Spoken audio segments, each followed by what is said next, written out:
Hello, my name is Luke Davis, and I'm here with Jody Davis at Capital Wealth Management Group. We hope everyone is doing well.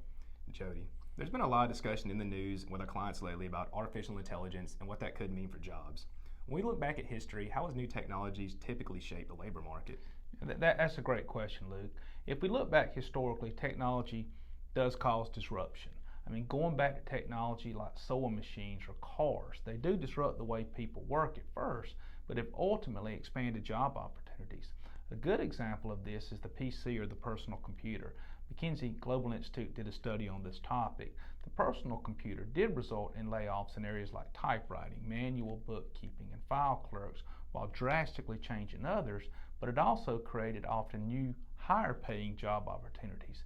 Just look at the top companies in the S&P 500 today and imagine if they could exist without this technology. So in other words, you're saying that AI could follow a similar pattern, some displacement now, but ultimately more opportunities down the road? Yeah, exactly. That's certainly our base case. In fact, we're seeing some AI-related layoffs now, especially in tech firms that both overhired during the pandemic and are now investing heavily in AI. But at the same time, these same companies are in bidding wars to hire AI researchers and developers.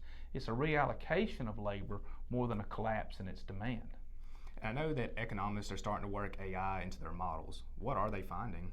Well, mostly that it's focused on efficiency gains.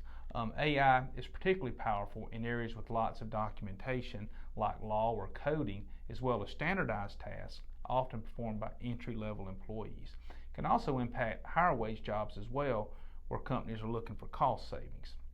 But the key is to distinguish the task from the job. AI may automate certain tasks, but in doing so, it allows workers to shift their focus to higher value activities, which actually broaden their roles. Let's look at this chart, for example.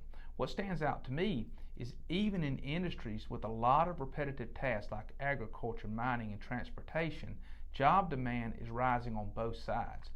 Agriculture is a great example too, as some demand for augmentable jobs is up almost 250% since 2019, while automatable jobs are up around 175%.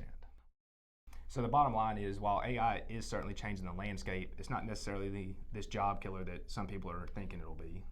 Absolutely. Like past innovations, AI is more likely to reshape and expand opportunities over time.